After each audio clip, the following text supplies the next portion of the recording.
নলবাৰীৰ চামতা দ্বিতীয় পৰ্যায়ৰ নতুন ৰেচন কাৰ্ড বিতৰণৰ আনুষ্ঠানিক কাৰ্যসূচী দেওবাৰে নলবাৰীৰ চামতাৰ ৰূপকোঁৱৰ কলা পৰিষদত দ্বিতীয় পৰ্যায়ৰ নতুন ৰেচন কাৰ্ড বিতৰণৰ কাৰ্যসূচী আনুষ্ঠানিকভাৱে সম্পন্ন হয়। উক্ত অনুষ্ঠানত অসম চৰকাৰৰ কেবিনেট মন্ত্ৰী চন্দ্ৰমোহন পাটোৱাৰী, নলবাৰী জিলা আয়ুক্ত বৰ্ণালী ডেকা উপস্থিত থাকে। কেবিনেট মন্ত্ৰী চন্দ্ৰমোহন পাটোৱাৰীয়ে নিজ হাতে হিতাধিকাৰীক ৰেচন কাৰ্ড বিতৰণ কৰে।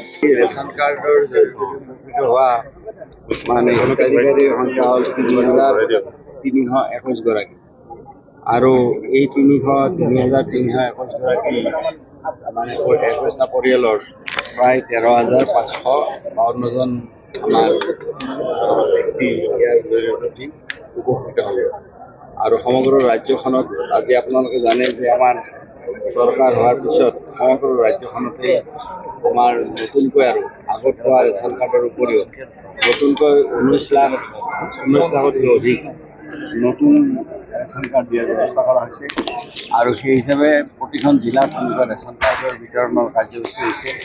আজি মাননীয় মুখ্যমন্ত্ৰী ডক্টৰ হিমন্ত বিশ্ব শৰ্মা ডাঙৰীয়াই আমাৰ লখিমপুৰৰ পৰা এই কাৰ্য চেণ্ট্ৰেলি তেওঁ মানে কৰিছে আৰু আমাৰ ৰাইজকো সেই কথাখিনি ৰাইজৰ প্ৰত্যক্ষ হৈছে।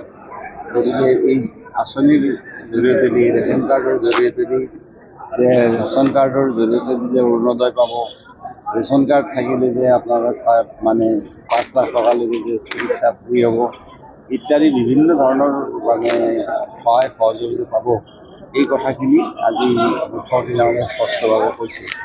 গতিকে তাৰ উপৰিও মুখ্যমন্ত্ৰী ডাঙৰীয়াই আজি কৈছে যে অসমখনৰ ৰাজ্যখনক আগুৱাই লৈ যোৱাৰ কাৰণে বিভিন্ন ধৰণৰ আঁচনি তেওঁ লৈছে আৰু তাৰ ওপৰত তেওঁ আজি কেইবাটাও আঁচনি উল্লেখ ইয়াত কৰিছে।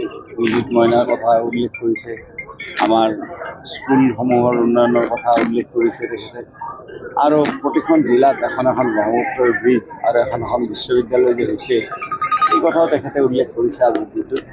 গতিকে ৰাজ্যখন আগবঢ়াই 5খন ধনী ৰাজ্যৰ ভিতৰত এখন ধনী ৰাজ্য কৰাৰ কাৰণে মুখ্যমন্ত্ৰী ডাঙৰীয়াৰ যিটো সপোন, এই সপোনটো বাস্তৱত ৰূপায়িত কৰাৰ কাৰণে অসমৰ ৰাইজে মুখ্যমন্ত্ৰী ডাঙৰীয়াক আশীৰ্বাদ কৰক আৰু আমাৰ ৰাজ্যখন যাতে ভাৰতবৰ্ষৰ 5খন ধনী ৰাজ্যৰ ভিতৰত এখন ধনী ৰাজ্য হ'ব।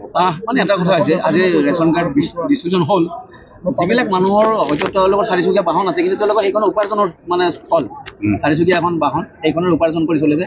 4চকীয়া বাহনখন থকাৰ কাৰণে তেওঁলোকে নাপাব নেকি? এইটো এটা ৰুল কৰি দিয়া হৈছে নহয়, এইটো কিছু অসুবিধা নহ'বনে? এইটো এতিয়া কথাটো হৈছে কি যে যিটো নিয়ম কৰিছে নিয়মটোতো আমি ভংগ কৰিব নোৱাৰোঁ। কাৰণ যদি এজন তেনেকুৱা ধৰণৰ ব্যক্তিক দিয়া হয় তেতিয়াহ'লে তেনেকুৱা ধৰণৰ যিবিলাক ধনী ব্যক্তি তেওঁলোককো দিব লাগিব, কাৰণ এটা প্ৰিন্সিপালৰ ওপৰতহে কথাখিনি কৰা হৈছে বা ৰেচন কাৰ্ডখন দিয়া হৈছে।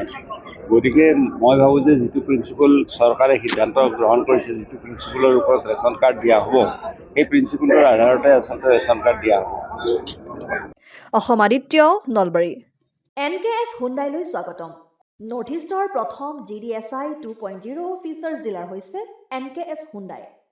অত্যাধুনিক সা সুবিধাৰে তৈয়াৰী মষ্ট আপডেটেড হুণ্ডাই ডিলাৰ এতিয়া ডিব্ৰুগড়ত।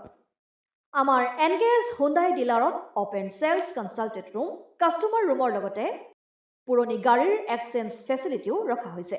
ইয়াত চেলছৰ লগতে ছাৰ্ভিচ ছেক্টৰৰ সুন্দৰ সুবিধা আছে। প্ৰয়োজনীয় সকলো এডভান্স টুলছ, হুইল বেলেন্সিং, এলাইনমেণ্টৰ অত্যাধুনিক machine, post hydraulic lift, fully train men পাৱাৰৰ লগতে nitrogen gas filling facility, fully automatic car washer ফেচিলিটিও আছে। লগতে NKS হুণ্ডাই ডিলাৰে কাষ্টমাৰসকলৰ সুবিধাৰ্থে মোবাইল ছাৰ্ভিচ ভেনৰো ব্যৱস্থা ৰাখিছে, য'ত হাইড্ৰলিক লিফ্ট, ৱাশ্বিং facility, wheel balancing, tyre pressure check কৰাৰ লগতে বহুখিনি সুবিধাই উপলব্ধ আছে। NKS হুণ্ডাইলৈ আহক আৰু সুবিধাসমূহ গ্ৰহণ কৰক।